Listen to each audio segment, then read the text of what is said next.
Good afternoon, everybody. It is Angie Atkinson, and I am here with the lovely and talented Dana Morningstar. Tell us Hello. hello. So we are so excited to be here and say hello to all of you today. Let me mute myself so I don't hear myself talking. Very good. So while we're getting started, I'll just remind you again, I'm Angie Atkinson. This is Dana Morningstar, and on this channel, I offer free daily video coaching to help you discover, understand, and overcome narcissistic abuse in toxic relationships. I like to call it toxic relationship rehab. So if that sounds good to you, hit that subscribe button and we'll get going. And in the meantime, feel free to pop your questions in for myself and or Dana, and we will get going on answering those. Dana, while we're getting ready, do you have any exciting anything you want to bring up before we get started? As far as I read a study recently I could tell you about. Oh, do tell. Okay. So I read this study that was saying, let me see, I pulled it up. A couple of different ones, actually. One of them was, I don't really know that it's even a study, but it said there's this one word that narcissists hate. Can you guess what it is? No. Exactly. Was it no? Yes. Yes. Apparently, there was, it was in Psychology Today. Somebody wrote about it saying, a psychology professor or whatever wrote about it and said that it just comes hand in hand with the fact that narcissists hate to be called out. And it's exactly that word. No, and I think that makes a lot of sense if you think about it, but I found that to be a little interesting. Basically, because you can't do this, no, you're wrong, all that kind of stuff. I think it makes a lot of sense. It's difficult for them to take no as an answer. So, and then what do you think about that? No, go ahead. Yeah, I'll tell you in a second. One other study that I found really interesting just came out, and it said that narcissistic children blush for different reasons than other children. Like normal children will blush because they feel like they're getting, they're embarrassed about attention or they do something that embarrasses them or whatever. Narcissistic children apparently will blush when they feel like they didn't get enough praise or any praise at all, or their praise wasn't high enough. So, for example, if they were singing, the narcissistic child, at the end of they did a study with children. And anyway, at the end of the study or at the end of the song, the children were told, some children were told, oh my gosh, you did a really good job. It's amazing, blah, blah, blah. Some children were told, good job. It's cool. You did good. And some children were not praised at all. And in those groups, the children who didn't receive the highest praise, those who were narcissistic apparently denied blushing, but blushed when they didn't feel that they had the highest praise. I thought that was really interesting. Anyway. And I wonder if the blushing or like that redness that happens when we quote unquote blush was more of an anger response than an embarrassment response. That was what I thought when I read that. Yeah. And I'm sure it was really, it's very, very interesting. Anyway, And what about the no study? What do you think about that? Well, so I was going to say, I think one of the things when we're interacting with new people, especially for dating or we're interviewing a person for a job or kind of trying to determine who this person is in our life with a new person, it's important. I think one of the things that can really help is to challenge them, to disagree with them and see how they respond to that. Yeah, so, that's absolutely true. Because when people are, especially like when you're dating, everybody's normally on their best behavior, right? They're trying to impress the other person. It's great to see if we have a chemistry and connection with another person, but it's really telling how they handle criticism or how they handle the stressors of life or how they handle just being challenged or disagreed with. Because a person, especially that's on like that far end of the narcissistic spectrum, they don't handle it well and they may fly into a rage. You may get immediate silent treatment. It can be very telling. So my mom had always told me, I thought this was pretty good advice. If you're dating somebody, what can make for a great first date is to go play a game with them, like go bowling or some sort of something where somebody's going to win and somebody's going to lose. And right. And to see how they handle it versus sitting in a way. Yeah. Either way. How do they handle winning? How do they handle losing? Yeah. So yeah, I love that. Actually, that's really smart advice that your mom gave you. I know, right? Yeah. And it is so true, because I look back at the different difficult people in my life, and they have not handled not getting their way well at Yeah. all.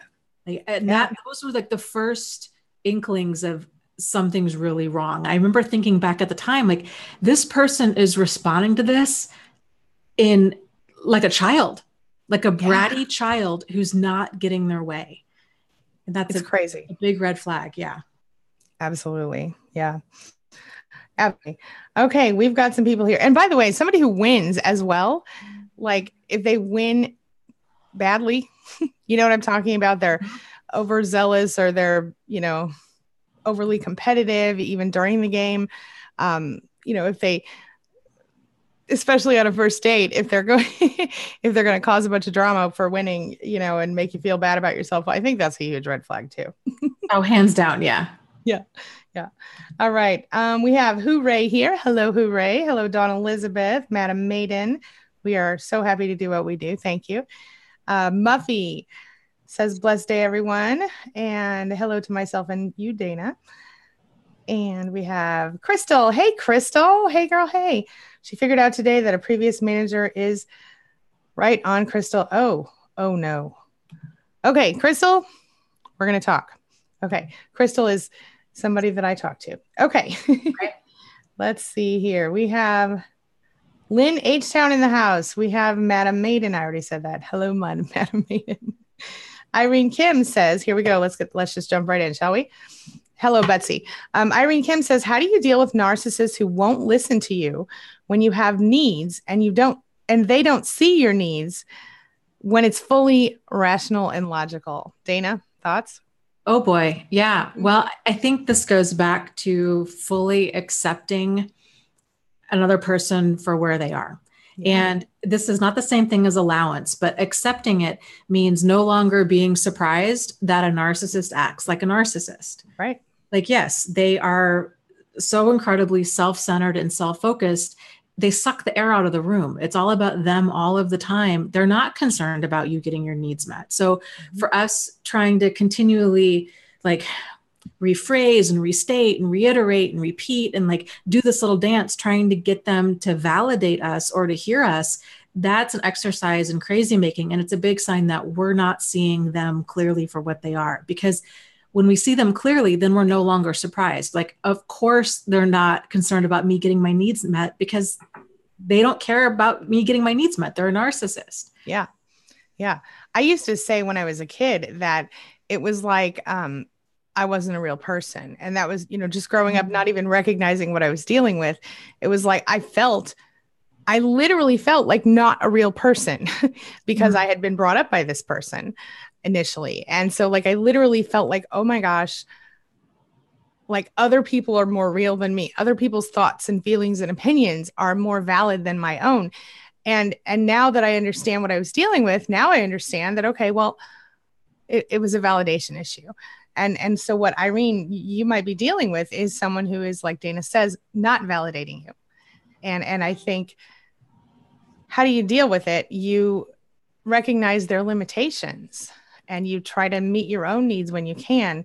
I guess it depends on the situation. Do you have any other thoughts on this before I ask her to give us a few more details, Dana? Sure. I guess realizing too that it's not you, it's them. Yeah. Like the fact that they're not validating you has nothing to do with your worth or validity as a person. Yeah. It's they don't have that emotional intelligence or emotional capacity to validate other people. They're lost in a paper bag of themselves. True. And sort of like, Angie, what you were saying about kind of growing up around this, and you walk around, of course, right? Of course, here you are as a child, the person who's supposed to be validating you and acknowledging you and nourishing you is not able to give that to you. Of course, a person's going to walk around feeling like, there's something wrong with me. They're going to internalize that. And I think there's a lot of people, when we get tangled up in these relationships later on in life, we were talking about this earlier today in my support group. Like there's two main types of self-esteem out there.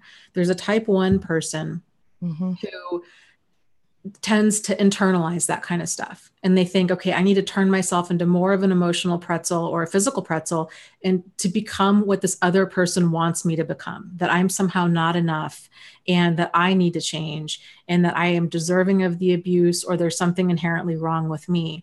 And then that type 2 self-esteem person realizes, hey, you know what? I have standards and boundaries and deal breakers, and it is not okay. I may not be perfect. Of course, I'm not perfect, but how I'm being treated is not okay.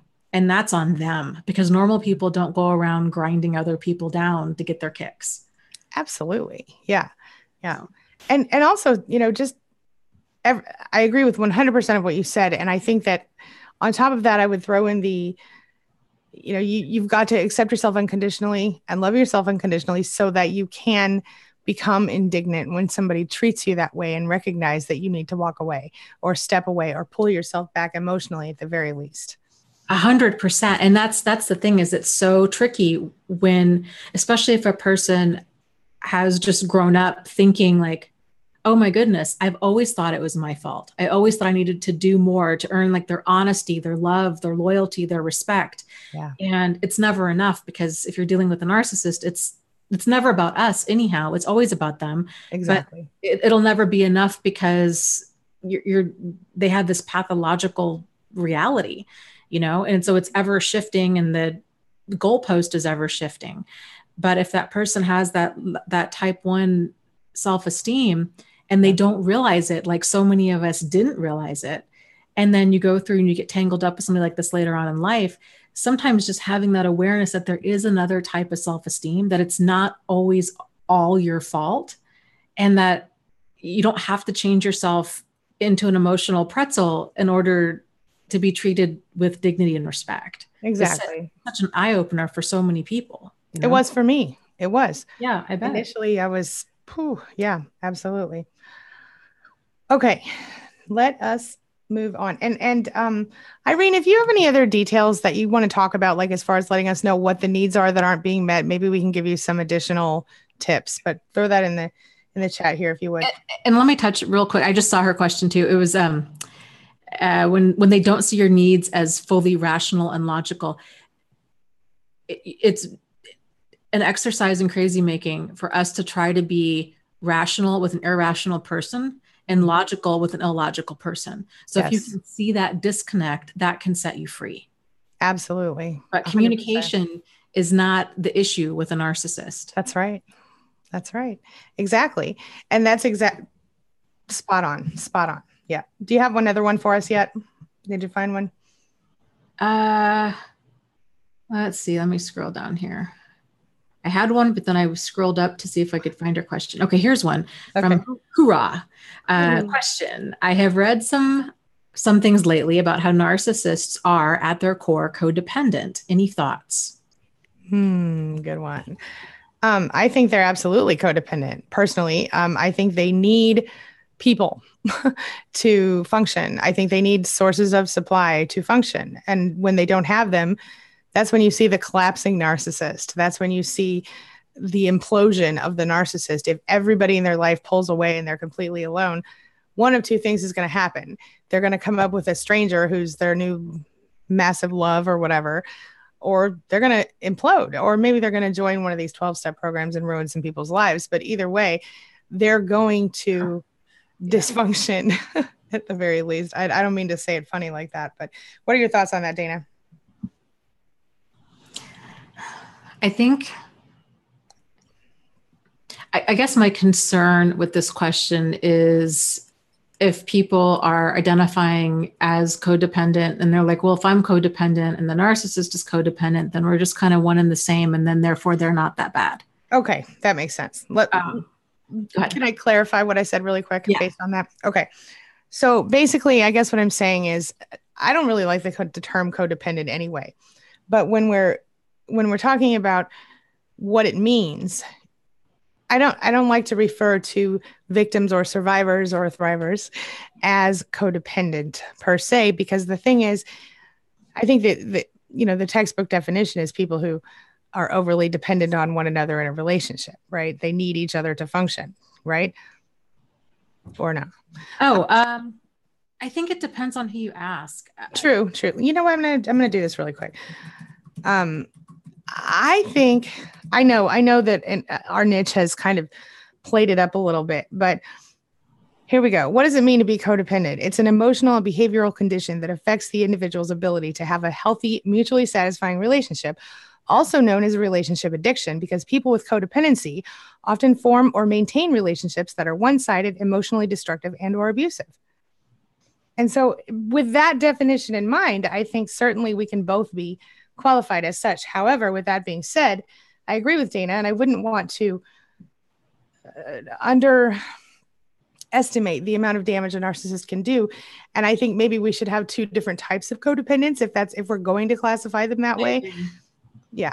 Go ahead, Dana. I want to hear what you have to say about that. And I think that's true. This whole term codependency is, it's something that started with basically the spouses of alcoholics. So you had you had a person who was basically emotionally unavailable. They were lost in addiction. And the spouse of the addict was really busy on trying to control the addiction, trying to fix them, trying to help them, hide things for them. And really getting wrapped up in that. And what they came to realize too is that the codependent spouse, oftentimes when the spouse got sober, their relationship would fall apart, because the codependent spouse was like, I really get my needs met from feeling needed. And I'm really good at being there for other people and needing to fix people and help people. And I'm just sort of this mindset of like, I'm just really good at helping other people with their problems, but I'm really out of tune with my own problems and really out of tune with my own emotions. Yeah. So from that perspective, it makes sense. Yeah. So there's kind of like, but the core of that, to me, codependency, the core is sort of like, you complete me. And I think that can be taken in a narcissistic way, or it can be taken in that more of like a codependent way. Most codependent people, it's not about using, abusing, exploiting, or neglecting another person to get their needs met. It's more about kind of this kind of pathological need to help. People pleasing almost. Very much so. Like, I don't know how to navigate a relationship unless I'm ingratiating myself, people pleasing, being a doormat. If I don't have boundaries, like I'm willing to sacrifice myself to make the relationship work. A narcissist won't do that. They expect everybody to sacrifice everything to make things work with them. And then they throw people away like garbage. So that's my concern with, but I think you're touching on a good point though, Angie, but there's there's this term that's kind of this lump term, but I think there are some major differences there. And also what you said about toxic 12-step stuff, it's very common when people start exploring this whole concept of like boundaries and getting in tune with themselves, that they think, okay, I need to learn about boundaries with the narcissist in my life. Yeah. But they're not seeing the whole picture. And so then they get into 12-step groups or support groups and they think, oh my goodness, I'm so validated. This is so wonderful. These people are just like me. They get it. And they don't have, because they're still learning boundaries. Right. It takes a little while to get your sea legs with it. But then there's this immediate trust that's hasn't been appropriately established. It's that sense of like, oh, you get me because we've gone through the same things. And then they're shocked when they get tangled up with another pathological person in a support group. Yeah. And so, I've seen it you too, time and again. Yeah. Yeah. Well, thank you for that clarification. I think that was actually really interesting, that discussion. I like that. I might make a video out of that. That was great. Thank you. Yeah. Okay. So Crystal says she's trying to remain mindful of her narcissistic coworker or supervisor, I think. And she wants to know, not her current manager, a former manager at her job is trying to screw her over, and she's trying to remain mindful, but she doesn't know how to get that person to leave her alone. So I think I would start. I'm not laughing at the question. I'm laughing at a discussion Dana and I had earlier, right before we came online, because I'm going to say it okay. for now. But I think you have to start with Gray Rock. I think you have to start by not allowing them to affect you. So when this person comes after you, tries to do something to smear you or screw you over or whatever it is that it's happening, because I think she used the word screw you over, screw her over. I gotta stop saying that. Then what happens is that you end up, if you get upset, you let them see it. And I know Crystal's face, it's very expressive. And so you have to be very careful to not allow them to, this person to see the reaction. Even if you're being cool on the outside, watch your face, Crystal, watch your face. You got to be careful with your face so you don't express any emotion at all, positive or negative for this person. The way to get them to leave you alone is to bore them and to continue to do your job as well as you can do it. And if, always, anytime you have to deal with them, always copy or blind copy managers, their manager or your manager or both, and keep it, as clean and above board as possible. If they're directly smearing you, I mean, you have evidence to the contrary, I'm certain. And if you don't, we can talk about that as well. But Dana, what would you say to Crystal to get a manager in her company, but not her current manager who's trying to hurt her professionally, to stop and leave her alone? I guess it depends on what kind of work environment you have. Like if there's a human resources department, this person is no longer your supervisor, then anything that they're doing to talk trash about you can be considered harassment. Yeah. So I would file a report. And, this kind of stuff, manipulation and abuse exists in silence. Yeah. And if you can, and it's uncomfortable, I get it. It's uncomfortable to bring this stuff to light, but keeping a paper trail of everything, realizing, like you're going to have to just spread light to this so other people are aware of what's going on. Make it very clear, this person is not my supervisor. These are the things that I'm hearing them say about me. And these are the things that they're doing to me. And I want this to stop. This is a harassing work environment. And this is not something that I will tolerate. Yeah, those words, hostile work environment, are usually very powerful with HR people. Yes, they are. Yes. Yeah. Okay, Crystal, let us know if you have any other questions. You have another one for us, Dana? Yes. Okay. This is from Gamer Christina, who says, how can I have love for other people when I have been so hurt by others? My whole life, I have felt like a burden and I want nothing to do with others. Well, I would start out by saying, okay, give yourself some space. And secondly, you must stop feeling like a burden by starting with your internal self-talk and the way that you're perceiving yourself. You've been told you're a burden. People gave you these wrong messages about yourself and you've internalized them, I think. And I would say to start there, start with yourself and learn how to appreciate yourself for who you are in this moment right now, and give yourself a little bit of, what I call like accommodation, right? Like I've talked about before, I need an hour every day to be an introvert. Like 23 hours a day, I can be a slightly extroverted person, but 1 hour a day, I need to be all by myself. Nobody can talk to me. I can't talk to anybody. Nobody can ask me for advice. Nobody can do anything. Nobody can say, Mom, I need this. Nope, I need that 1 hour. And, unless somebody's bleeding or whatever, I have that time. You know what I mean? So that's me making accommodation for myself, giving myself the accommodation of, okay, I know this is not normal. I know it's a little weird or whatever I tell myself, but I'm having it anyway because this is who I am and I need this to be at peace with myself. So what accommodations could you make for yourself? I would start there, but I would also not pressure yourself about being around other people if you're not ready to do that. Give yourself some time to heal first. And I would love to hear what Dana has to add to this.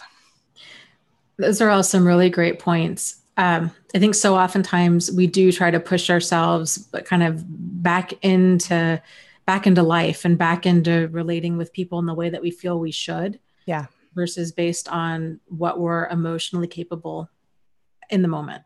And it's okay to bench yourself and to take care of yourself and to do what you need to do. Absolutely. Yeah. I think that's important.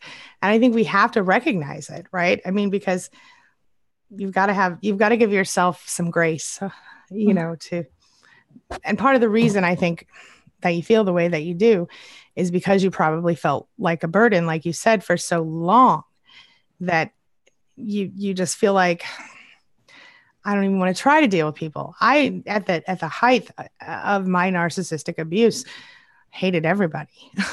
I didn't want to be around anybody ever, because I was so overwhelmed by my own shoving emotions down and trying to handle what I was dealing with, that I couldn't imagine any more, straw on my proverbial camel's back. You know what I'm saying? I couldn't handle anything else except for what I was dealing with. So you have to give yourself some grace and don't beat yourself up about it. So Yeah. And then also to add to that, loving other people when you've been so hurt by others, I think it's important to kind of make that distinction. If we have been basically throwing our pearls to swine and they've been trampling all over them, of course you're going to feel hurt and angry and distrusting and all of that. And especially if a person's, again, grown up in a home like that, where they're like, all of my love relationships, my significant relationships with people, I've always felt less than. I've always felt like a burden. I've never felt loved or important. It can be very eye-opening to realize, oh my goodness, it's not necessarily me, it's them. And here I am trying to form loving, sincere attachments to other people who are incapable of it. So it's true. Yeah. So it's not necessarily, that, like, I think things start to change when we start realizing who is emotionally safe and who is not, and then treating them accordingly. So what I mean by that is not investing a lot emotionally into people that are not emotionally safe. So not opening up, not telling your secrets, not telling them your hopes and your dreams and your fears, and trying to have depth with a person who's not emotionally safe. Like, that's just going to continue that cycle of being like, what's so wrong with me? This person's awful. They treat me terribly. Mm-hmm. It's really learning to navigate, okay, who's emotionally safe and who isn't. And the emotionally safe people, that's that level of trust that's established over time and with appropriate behavior over time. Yeah. And so when you open up and you share a vulnerability with somebody, like a goal or a fear or what have you, and they respond to it appropriately, and that's how that trust is built. And then once you start realizing, okay, that person's emotionally safe, I can invest more in them, I can bond with this person, then that love, those feelings of trust and depth aren't misplaced. Yes, absolutely agree. Yeah. And given the way that you feel now, just to one more thing, I would definitely look at, in addition to, self-love, the standard thing that people tell you, it's so much bigger than that, but healing your inner child would be very helpful for you. I'm guessing because Your inner child is very damaged, and that's part of the reason you feel the way you do, I think. I hope this is helpful for you. All right. Dana, do you have another one, or do you want me to go ahead? Go ahead. Okay. I have Jenny Girl, and she says, what's up with ex recycling when the ex themselves are crazy, like certifiable crazy, and your narc goes back to them? I love this question so much. Okay. Dana, I'll let you start. Okay. Well, I think it's because it's a fantastic source of supply. If they have an ex, narcissists tend to like intensity. They like, and we tend to like that about them, right? Yep. It's like, oh my goodness, I've never felt so loved before. They make a person feel, it's just these incredible, the highs are really high, the lows are really low. And if you can get another person in the mix that is already kind of emotionally unstable, and they're playing the high-low game with them, boy, that's just best supply ever, because they can send, things can get really crazy high, really crazy low, and they're puppeteering all this and they eat this up. And then of course too, it's easier to get other people right. It's just so exhaustingly attention seeking, and yes. It just such a great way for them to boost their own ego of like, look what I can do to this person, basically. It makes them feel significant. Yeah. Yeah. And on top of that, I would ask you if you personally know this person, the other supply, and if that person is in fact crazy and you know because you've seen with your own eyes. And in detail, because as we all know, every narcissist has a crazy X or 10. And almost every narcissist will tell you early in the relationship how crazy at least one X was. And the reason I think that they do that is in order to keep you from getting close to that person. And because sometimes the ex goes, oh my gosh, I feel so sorry for this person who's with this narcissist. And I feel like I want to help them. And so the ex will come and say to you, hey, that person's crazy and they're going to hurt you. And if you haven't been prepared, by love bombing and also by that person is so crazy, that person hurt me, cheated on me, beat me, whatever, then you might believe them. And the narcissist can't have that. So I think that's another thing to consider there. Yeah. But I agree with everything that Dana said as well. If you know for sure that person's crazy, then what Dana said is the answer you're looking for. Yeah. Okay. You got one for us, Dana? Still looking here. Okay. Becky, tell us what's going on with you. Let's see here. Misty Dawn says she should find out the court date for her divorce this week. The no contact order will be in place till August 7th. She's hoping divorce court will be sooner since he's in default. My fingers are crossed for you. Keep your chin up, stay positive, and stay focused on the end goal of freedom. Anything to add to that? That's not really a question, just an update. but I like it. Updates are good. It's these little victories of, forward momentum. Indeed. Yes. Yes. And keep us posted, Misty Dawn. We appreciate you. I agree. Here, I've got one from Eric here. Go ahead. He says, can our gut feelings about people and situations as far as who is emotionally safe be skewed or questioned during this time? And if so, how do you decipher trusting yourself with people? Ooh, that is a really good question. That is a really good question. I'm from Missouri. At least that's where I've been living for the last 20 years or so. It's the show me state officially. Well, now I think it's the Great River State, but it's always been the show me state. So that would be my beginning point. I would say people who have proven to you that they can be trustworthy. Now, if we're talking about a new person, I would say don't openly trust anybody until you get to know them really well. But really, I think all of it starts, and I know Dana's going to have some additional information for you on the trusting, but I'm going to move on really quick with one thing, and I'm going to say this. You have to trust yourself first. And when you can trust yourself, then you learn to trust your intuition. And that is exactly what you're talking about when you're saying the gut feeling and all of that stuff. It's your intuition. You can instinctively know, but not really. If you're feeling broken, if you're feeling off, if you've been told, you've got cognitive dissonance because you've been told over and over again that your intuition is wrong, that reality that you see in front of your eyes is wrong, you have to work through that first. And so trust yourself, and then trust those who have proven to you that they are trustworthy. And when you trust yourself, then you can learn how to trust that intuition and know for sure one way or the other. But always keep a barrier. Always watch for the red flags. And I'm going to let Dana continue that. Go ahead. Yeah, I think you're right on. I mean, and as far as trusting yourself enough to walk away from problematic situations. And I've talked about this before, but I'll bring it up again.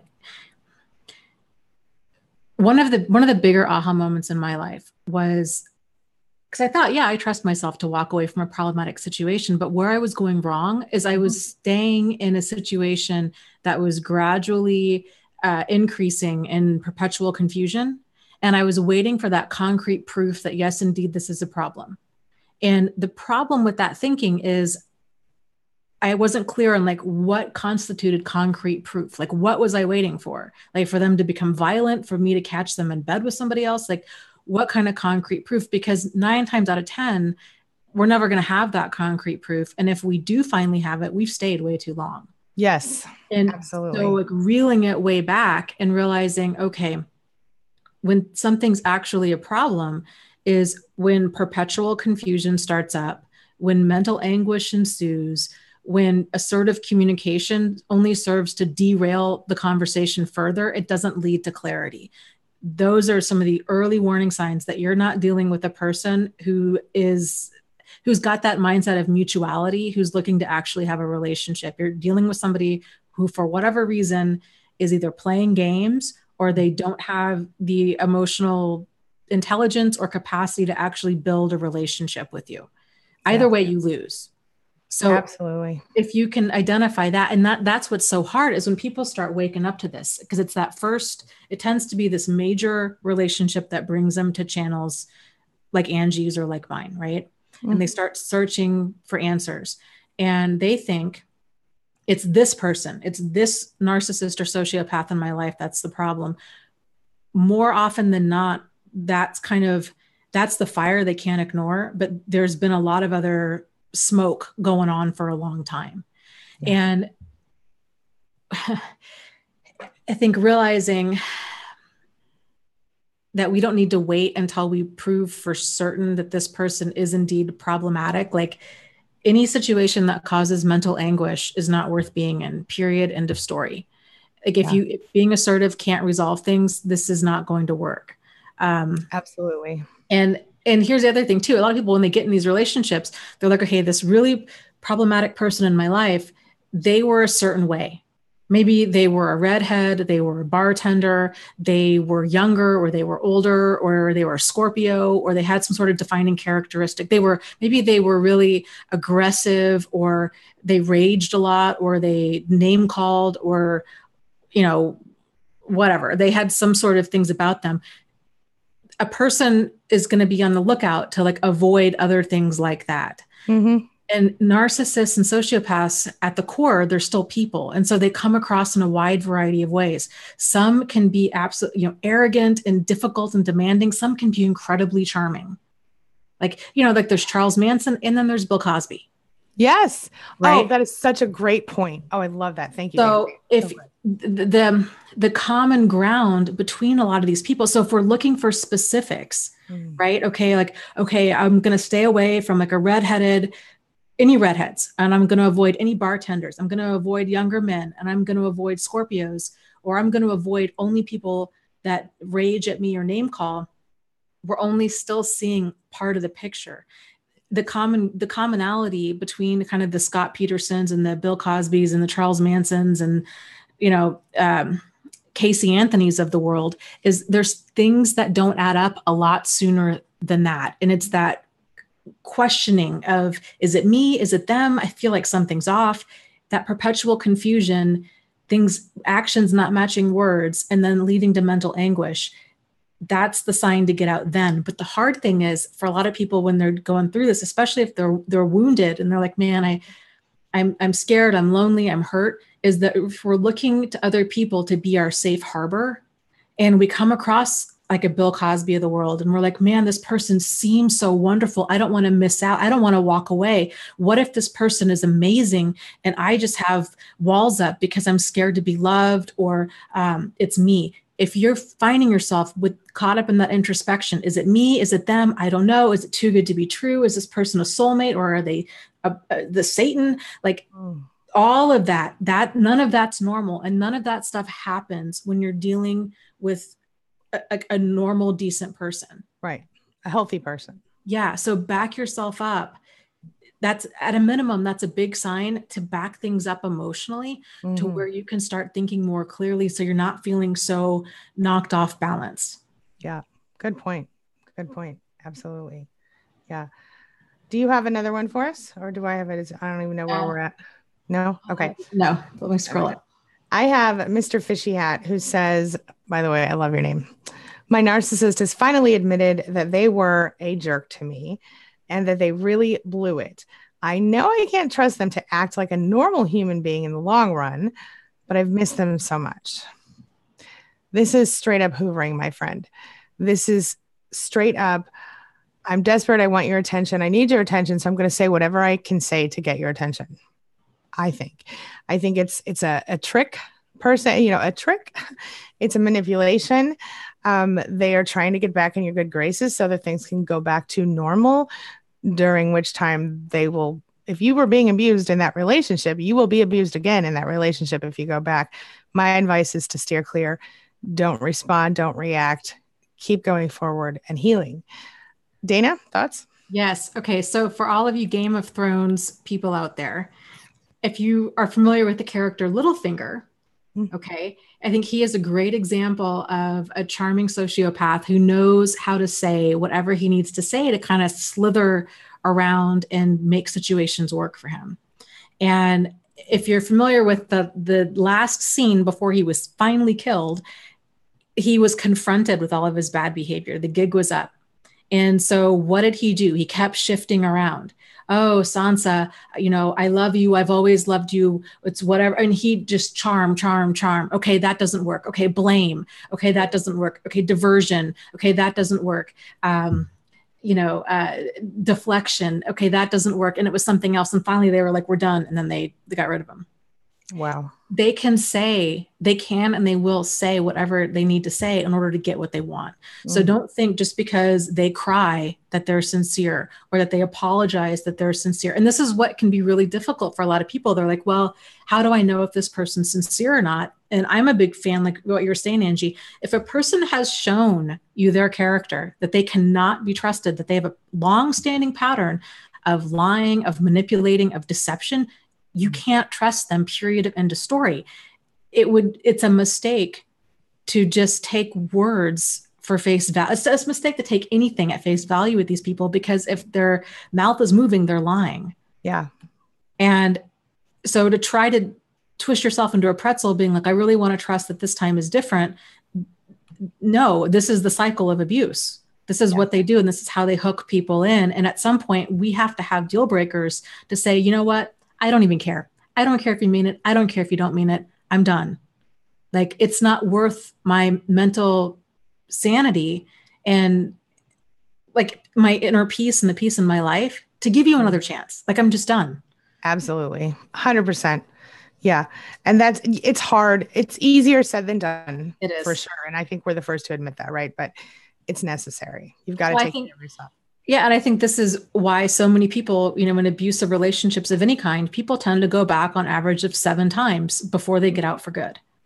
Yeah. And it's hard for a normal, decent person to understand that they're not dealing with another normal, decent person.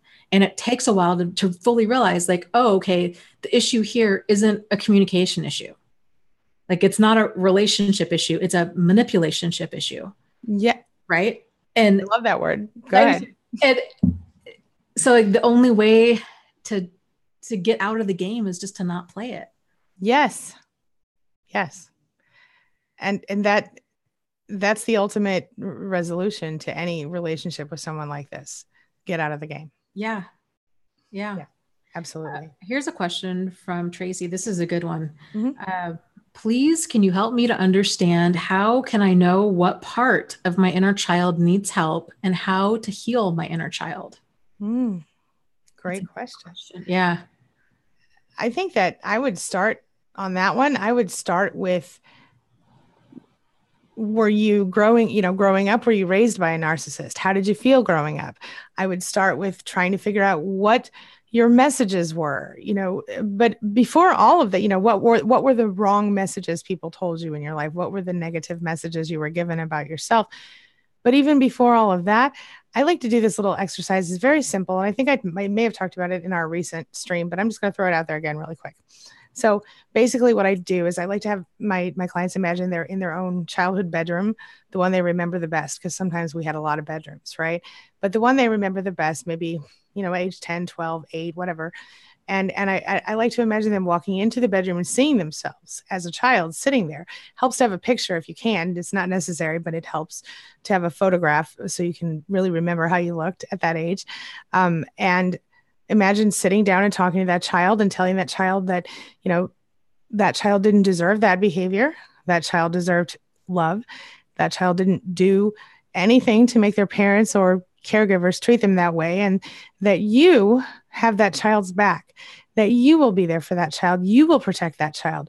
You will teach that child that they are worthy and deserve to be loved. And then I like to imagine hugging that child and basically reparenting yourself in that moment It's the beginning point of reparenting yourself.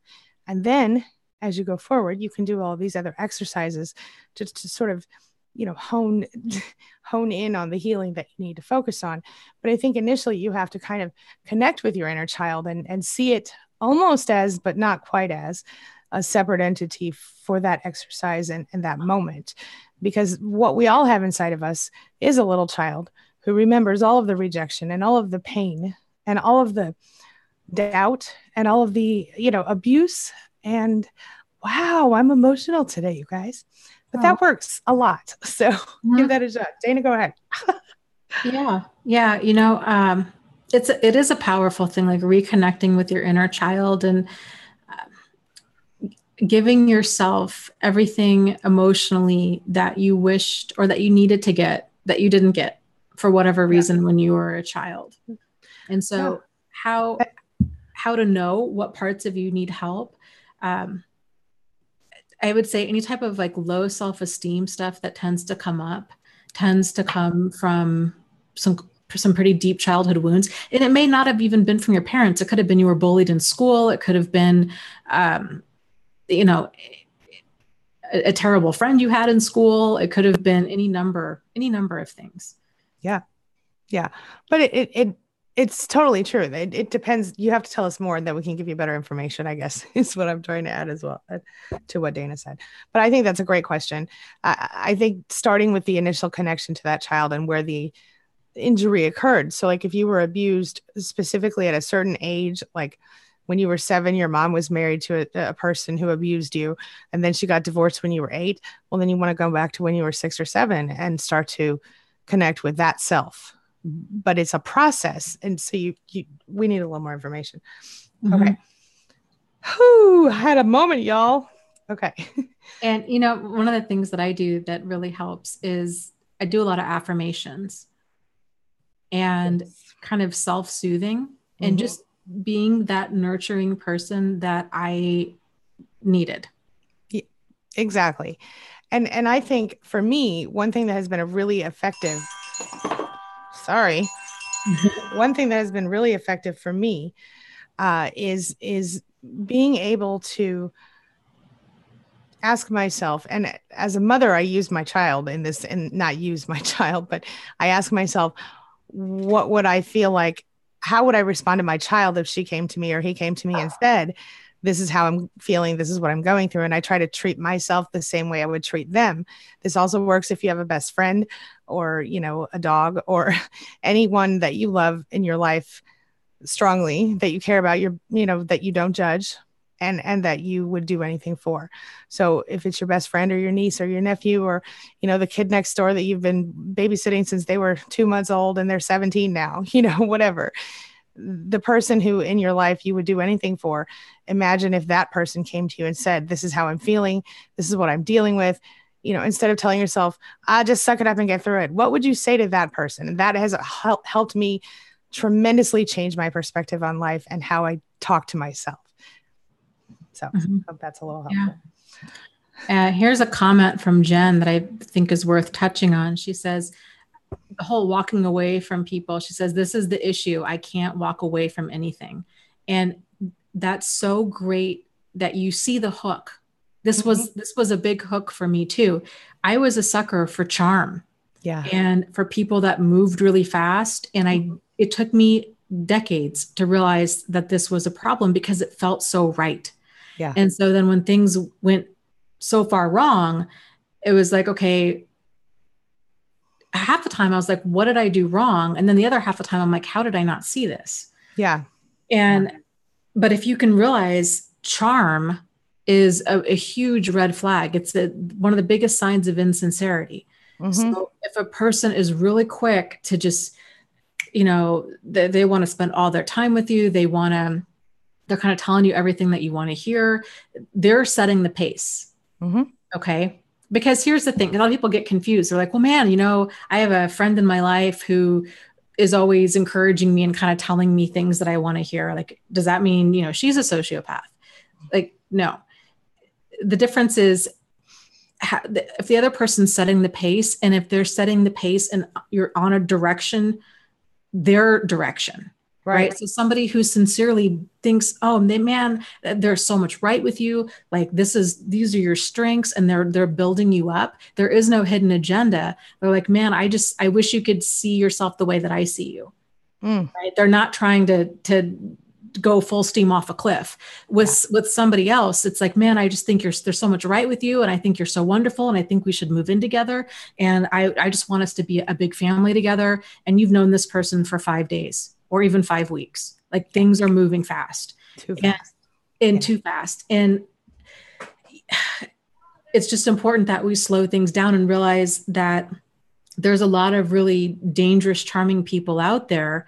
And it's hard to tell who's who. This is why time is such an important factor in this. Like you just got to slow things way down. If this is real, if this person really is a good person for you in your life, they're going to be okay with slowing things way down. We have to get rid of the idea that moving full speed ahead and thinking that we've found our soulmate and that this is a fairy tale is something healthy. It's not. That's our part of the idealized cycle. It means we're not seeing them clearly because we don't know them. All we know is this charming facade that they're putting up. Yeah. It just takes time, like a solid 90 days for people to really get comfortable and you start seeing kind of who they really are. Yeah. And I think on top of that, in the same topic area, going back to the original question of, how do you, she doesn't want to walk away from people. Right. I get that. Or anything. She said, I can't walk away from anything. I wanted to say a possible, maybe alternative thing answer. One of the things I struggled with and still struggle with today is upsetting people.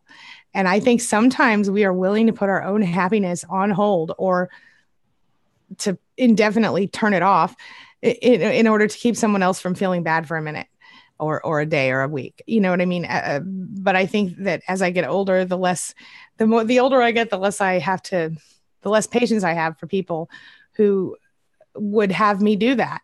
The fact is, as people pleasers by nature, codependents, whatever we want to call it, we have a tendency to put our own happiness behind anyone else's, even people who don't matter or shouldn't matter to us. And if we've let that person into our hearts already, it's going to be hard for us to walk away. And it's going to be even harder for us to confront that person and say, I'm walking away, or to deal with that person's phone calls if we just walk away and don't tell them. I think I invented the fade away, where I just slowly stopped talking to people over the years. But I'm sure I didn't really, but I think I did. But I guess my point is that sometimes that's the issue for some people, not all people. Some people are totally fine with it, but that was my issue for not being able to walk away easily, was just not being able to handle the confrontation, or what's the word I'm looking for? The conflict of having to say, I don't like what's happening here. I don't want to be with you anymore. I don't want to spend time with you, work with you, whatever. How many situations did I waste way too many years of my life dealing with because I was too scared to hurt somebody's feelings? You know what I mean? So sometimes you have to put yourself first. And I think too, it's hard for a person to walk away from a situation if they have nothing to go back to. Yes. So this is another thing. A lot of people they're like, they stay in these abusive relationships or they have a hard time getting out of them. Cause it's like, if I left, I would have nothing. Yeah. Like this person, I've unintentionally, maybe even intentionally built my whole world around this person. Yeah. I have no friends. I have no support system. I have nothing. This person is my everything. And so if I have to make this work, because if I don't, then I have nothing. Yeah. So that's a big sign. And I did this for decades where I would do this with friends. I would just make them, when I had that chemistry with somebody, I just wanted to spend all my time with them. Yeah. And I remember my best friend in high school who was really problematic. My mom was like, you girls spend so much time together. Like, this is not healthy. And I just was like, but it feels so, we just clicked famously. We just got along famously, but that situation was not healthy at all. But it was really hard for me to walk away because I didn't have any, like I had made her my whole world. And so if you're in that situation, things that you can do now is to start expanding your social network, like getting out there, meeting new people, cultivating new hobbies, building up a life that you love. Because here's the other part to this. If we're making somebody, our whole world, and they leave, that's a problem. But if we can shift it to where, like, they're not the whole cake, like they're the candles on the cake. Yeah. Right. Then Great. I love that. You've still got your friends, your hobbies, your interests. You still have a life that you love. You're not looking outside of yourself for somebody to build that for you. Mm-hmm. Absolutely. So, yeah. Whoa. Oh, are you okay? Yeah, I'm good. Okay. Just dropping stuff. It's fine. Okay. Yeah, those are excellent points. And I totally agree. I think my timer is not working, but I think we are almost to the end. So are we to the end? Am I confused? No, we might be. It's 3:03 here. Okay. Yeah. So let's each pick one more and answer those really quick and then wrap up. Does that sound good? That sounds good. I've got a question. Go ahead. Okay, so this is from Jessica. Mm-hmm. It says, are physical things like migraines, panic attacks, inflammation, etc., are they caused by stress from abuse? What other symptoms physically might one look out for? Hives, sun sensitivity? Yes, stress is, oh man, such a system disruptor. And it exacerbates so many things. Inflammation, any type of disease or disordered response of our body that stems from inflammation, multiple sclerosis, fibromyalgia, chronic fatigue. That's a great one. Mm-hmm. Insomnia, panic attacks, anxiety, depression, lupus, pulmonary stuff, dysfunction, like heart attacks and high blood pressure. Yes, arrhythmias. Yeah. All kinds of things. If it's so important, I would say that's one of the most important things in a person's life that we need to learn how to manage is our stress. Yes. Because man, it's just such a miserable existence if we can't get that under control. And that stuff starts just coming out in all kinds of ways. It can manifest in terms of like, not only diseases, but disorders, addictions, compulsions, personality changes, all kinds of things. So yeah, I mean, hives, that's inflammation based, 9 times out of 10, lowered immune system, or immune response, all kinds of things. So making stress management and getting centered and finding that inner peace in your life is so important. It's just as important as brushing your teeth or getting adequate sleep or anything else that we do for self-care. Yeah, absolutely. And honestly, I think, it's not, I think the fact is it can kill you. Stress can kill you if you're not careful. I'm not trying to be alarmist, but it literally can. I had a situation a while back where my doctor, this is so silly. My son missed a bus for his gifted program trip at school, and I had to drive him to Tennessee in the middle of it. It was like 8:00 at night when I left to get him there on time so he could do all the things with all the kids. And then I had a doctor's appointment that I tried to cancel and reschedule so that I could sleep at the hotel and then come home. But no, that didn't work out. I couldn't cancel the appointment. I couldn't miss the appointment. So I had to drive home, which for me, it was about a 6-hour drive, each way. So 12 hours I was driving overnight. And I came home, I tried to take a nap. It didn't work out that well. I don't sleep well during the day. But so then I used the coffee that was the Death by Coffee or whatever it's called, Death Wish coffee or something. So by the time I got to the doctor, my blood pressure was through the roof. And she's like, "Are you feeling okay?" I'm like, "What do you mean? I'm fine." I'm totally hopped up on caffeine. And she had me laying down in the doctor's office. She was very concerned about she was afraid I was going to have a heart attack because I hadn't slept in basically 36 hours or whatever, 48 hours. And I had been on this caffeine dose that was way above my normal dose. And I was just trying to stay awake. And it was very unhealthy. And I was scared for 2 weeks about it until I went back and then she retested me and I was fine, but I was literally like, do I need to make a will? What is happening right now? Is my whole life going to end? And it was because of stress and normal healthy stress even, because I was thrilled to take my child down there and drop him off, even though I was annoyed that he missed the bus. It was my fault. I got PM and AM confused, long story. But it worked out fine. But that's how serious it gets. If your doctor is like, are you feeling okay? Do you need to lay down? Something's up. So, and you touch on a good point real quick. There's two different types of stress, and both can be equally damaging. And so there's what we know is distress, right? Which is bad stress. We're in distress. There's also what's called eustress. And that's a good form of stress. So like you're buying a new house, you're having a baby, some positive, exciting new chapters in a person's life. New job, new company. Right. Like even things that you're looking forward to, those can still cause stress. But if a person's moving forward into like an exciting new chapter of their life, and they're having all this stress, they might be confused by that because they're like, what's wrong with me? Why can't I just be happy? I have my dream job. I have my dream, whatever it is. Like I have all these good things going for me, but to acknowledge stress sometimes registers the same in the body. So even if it's caused by something that's positive in your life, if it's still having negative effects on you, it's a sign to back things up and slow things down and just regroup and take the time that you need to kind of process that in a healthy way. Absolutely. I totally agree with you on that one. I do. Yeah.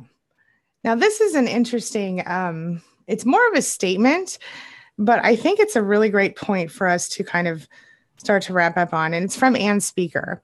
And she says, I'm an empath. I'm hypersensitive, which is a target for those who are not, we all know. And she says, I need some tips on how to deal with siblings. I guess it is a question. Siblings who are tough and critical. She says, we all grew up in the same house, but we are not all the same people. And I think what I would say to you is, I would, Dana, why don't you start? Because then I just realized I was going out of turn there. Go ahead. Okay. Well, I think it just kind of boils down back to what we were talking about earlier about kind of knowing who is emotionally safe and who isn't. And if certain topics of conversation are not well received with certain people, then okay, in this area, you might get along famously with them in other areas, but in this one area, they're not emotionally safe. And so then you kind of adjust the conversation that you have because it's not going to go over well. Yeah. And you're not going to get the validation and the support that you're needing from them. So to kind of shift gears and go towards other people that do understand and that can give you the validation and support you're looking for. Absolutely. And so basically to sum it up, I think in a single, like 4-word sentence, 3-word sentence, accept that person's limitations, accept their limitations. Those are limitations that person has. So if you have a brother who's going to, geez Louise, if you have a brother who's going to scream at you every 5 minutes for, sorry about the geez Louise, you guys, I've had like 17 phone calls during this live stream. If you have a brother who's going to scream at you every time you don't clean your living room or whatever, don't invite him over when your living room's dirty. You know what I'm saying? It's a limitation he has. And when you can start to see those things as not them being better than you or them having the right to criticize you, but as in fact, as their own limitations, that's a big, important point. I think they have limitations. I just wanted to add that on top of what Dana said, because what she said was absolutely on point. And one more really quick mini one. Kiney Dude says, I used to be called out for being a people pleaser, but now I get called out for saying no. And I would suggest to you that it doesn't matter who you are and what you're doing, you're going to get called out by somebody for something. So you might as well enjoy your life and say no when you need to and take care of yourself first.